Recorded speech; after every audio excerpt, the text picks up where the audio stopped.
കർണാടകയിലെ ചിക്കമംഗളൂരുവിൽ മരിച്ച പാലക്കാട് സ്വദേശി ശ്രീനന്ദയുടെ പോസ്റ്റ്മോർട്ടം റിപ്പോർട്ട് പുറത്ത്. മരണത്തിൽ അസ്വാഭാവികത ഇല്ലെന്നാണ് പോസ്റ്റ്മോർട്ടം റിപ്പോർട്ട്. വീഴ്ച മൂലം ശരീരത്തിലുടനീളം പരുക്കുകളുണ്ട്. തലയുടെ വലതുഭാഗത്തേറ്റ ക്ഷതമാണ് മരണകാരണം. ശ്രീനന്ദയുടെ മൃതദേഹം രാവിലെ 10-ന് ഒറ്റപ്പാലം കടമ്പഴിപ്പുറത്തെ വീട്ടിൽ എത്തിക്കും. സംസ്കാരം 12 മണിയോടെ തിരുവില്ലോമല പാമ്പാടി ഐവർമഠം ശ്മശാനത്തിൽ നടക്കും. ചിക്കമംഗളൂരുവിൽ നിന്ന് സാരംഗ് സുരേഷും പാലക്കാട് വീട്ടിൽ നിന്ന് ഗോകുൽ VS-ഉം നമുക്കൊപ്പം ചേരുന്നുണ്ട്. സാരംഗ്, മരണകാരണം തലക്കേറ്റ മുറിവാണ്, മറ്റ് അസ്വാഭാവികതകളില്ല എന്നാണല്ലോ പോസ്റ്റ്മോർട്ടം റിപ്പോർട്ടിൽ പറയുന്നത്. കുടുംബം മറ്റ് ചില ആക്ഷേപങ്ങൾ ഉന്നയിച്ചിരുന്നു. അതൊന്നും ആ ആക്ഷേപങ്ങൾ ഉന്നയിച്ചതുപോലെയൊന്നും ആയിരുന്നില്ല കാര്യങ്ങൾ എന്ന് വ്യക്തമാക്കുന്നത് കൂടിയാണ് ഈ പോസ്റ്റ്മോർട്ടം റിപ്പോർട്ട്, അല്ലേ? അതെ മൂത്തി, ഗുഡ് മോർണിംഗ്. അതേ ഒരു കാര്യം തന്നെയാണ്. കാരണം പറയുന്നത് ആദ്യഘട്ടത്തിൽ തന്നെ ജില്ലാ ഭരണകൂടവും പോലീസ് സംഘവും പ്രാഥമിക അന്വേഷണം നടത്തിയ സമയത്ത്, അതോടൊപ്പം തന്നെ ഇൻക്വസ്റ്റ് നടത്തിയ സമയത്തൊക്കെ തന്നെ പറഞ്ഞിരുന്ന കാര്യങ്ങൾക്ക് കൂടുതൽ ശക്തി പകർന്ന തരത്തിലുള്ള വിശദാംശങ്ങൾ തന്നെയാണ് പോസ്റ്റ്മോർട്ടം റിപ്പോർട്ടിൽ കൂടി വരുന്നത്. കുടുംബം ജില്ലാ പോലീസ് മേധാവി അടക്കം ജില്ലാ കളക്ടർ അടക്കമുള്ള പ്രധാനപ്പെട്ട ആളുകളുമായി ചർച്ച നടത്തിയ സമയത്ത് തന്നെ അവർ പറഞ്ഞിരുന്നത് ഇതുവരെയുള്ള എല്ലാ അന്വേഷണത്തിലും തങ്ങൾ പൂർണ്ണ തൃപ്തരാണ് എന്നുള്ള കാര്യം തന്നെയാണ്.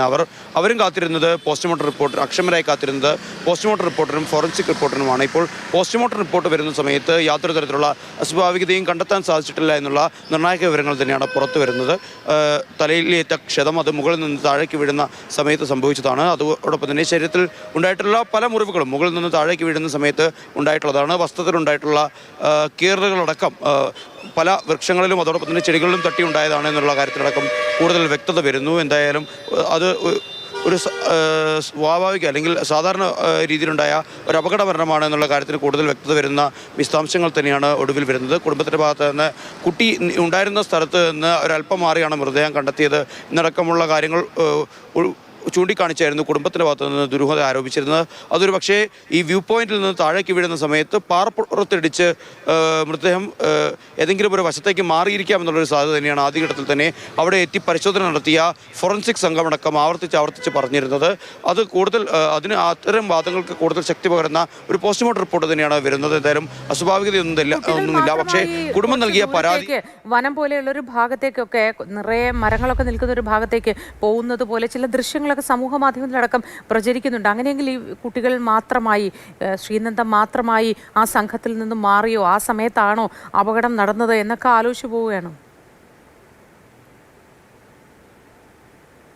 മോത്തി, ഏതാനും ചില മിനിറ്റുകളുടെ വ്യത്യാസത്തിലാണ് ഈ ഒരു അപകടം നടന്നതെന്നാണ് നമ്മൾക്ക് അനുമാനിക്കാൻ സാധിക്കുന്നത്. കാരണം ഒരു ചിത്രമെടുത്ത് 1-2 മിനിറ്റ് വ്യത്യാസത്തിൽ അടുത്ത ചിത്രം എടുക്കുന്ന സമയത്ത് ശ്രീനന്ദയെ നമ്മൾക്ക് ആ ചിത്രത്തിൽ കാണാൻ സാധിക്കുന്നില്ല. മാണിക്യധാര വെള്ളച്ചാട്ടത്തിൻ്റെ താഴെയുള്ള ഭാഗത്ത് മരത്തിൽ കാല് കുടുങ്ങിയ രീതിയിലാണ് മൃതദേഹം കണ്ടെത്താൻ സാധിക്കുന്നത്. ഡ്രോൺ ഉപയോഗിച്ചുള്ള പരിശോധനയിലാണ് മൃതദേഹം കണ്ടെത്താൻ കഴിയുന്നത്. 1500 അടി താഴ്ചയിൽ നിന്നാണ് മൃതദേഹം കണ്ടെത്തുന്നത്. മുൻ ദിവസങ്ങളിലെല്ലാം തന്നെ കാര്യമായ രീതിയിൽ തന്നെ ദൗത്യസംഘം പരിശോധന നടത്തുന്നുണ്ട്. അത് ഡ്രോൺ അടക്കമുള്ള സംവിധാനങ്ങൾ, ഡോഗ് സ്ക്വാഡിനെ അടക്കം ഉപയോഗിച്ചുകൊണ്ടുള്ള ഒരു അന്വേഷണമാണ് നടത്തിയതെങ്കിൽ അത് ഈ മലയുടെ നേരെ വിപരീത ദിശയിലേക്കായിരുന്നു പോയിരുന്നത്. എന്നാൽ പിന്നീട് ഇത്തവണ ചില സൂചനകളൊക്കെ തന്നെ ലഭിച്ചതിനെ തുടർന്നാണ് ഡ്രോൺ ഈ രീതിയിലേക്ക് മാണിക്യധാര വെള്ളച്ചാട്ടത്തിൻ്റെ ഭാഗത്തേക്ക് പരിശോധന കേന്ദ്രീകരിക്കുന്നത്. പിന്നീട് ഉദ്യോഗസ്ഥരടക്കം അങ്ങോട്ടേക്ക് എത്തുന്നു. ചെങ്കുത്തായ ഒരു മേഖലയാണ്, ഭൂപ്രകൃതി കൊണ്ട് തന്നെ വലിയൊരു വെല്ലുവിളി നേരിടുന്ന ഒരു മേഖലയാണ്. അപ്പോൾ അവിടെ പരിശോധനകൾ നടത്തുമ്പോൾ അങ്ങനെ മൃതദേഹമൊന്നും കാണാൻ കഴിഞ്ഞിരുന്നില്ല. പിന്നീടാണ് ഇത് വന്നത് എന്നും ആക്ഷേപം ഉന്നയിക്കുന്നുണ്ടായിരുന്നു കുടുംബം.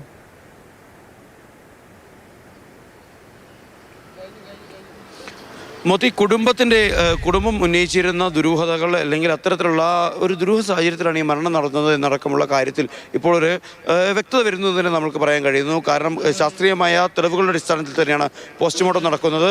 പോസ്റ്റ്മോർട്ടത്തിൽ നിന്ന് ലഭിച്ച വിവരങ്ങളടക്കം പറഞ്ഞു വയ്ക്കുന്നത് ഇത് ഒരു അപകട മരണമാണ് എന്നുള്ള കാര്യത്തിലേക്ക് തന്നെയാണ് വിരൽ ചൂണ്ടുന്നത്. ഏതായാലും കുടുംബത്തിന്, അച്ഛനും അമ്മയ്ക്കും നിലവിൽ അന്വേഷണം നടക്കുന്ന സംവിധാനത്തോടും അന്വേഷണം നടത്തുന്ന പോലീസ് സംവിധാനത്തോടടക്കം പൂർണ്ണ തൃപ്തിയാണ്. ഇതുവരെ അന്വേഷണം നടന്ന ആ ഒരു രീതികളോടടക്കം പൂർണ്ണ തൃപ്തി തന്നെയാണുള്ളത്. എന്തായാലും പോസ്റ്റ്മോർട്ടം റിപ്പോർട്ടിനെ കേന്ദ്രീകരിച്ച് തന്നെയാണ് അതിൽ ഏതെങ്കിലും തരത്തിലുള്ള ദുരൂഹത കണ്ടെത്താനായിരുന്നെങ്കിൽ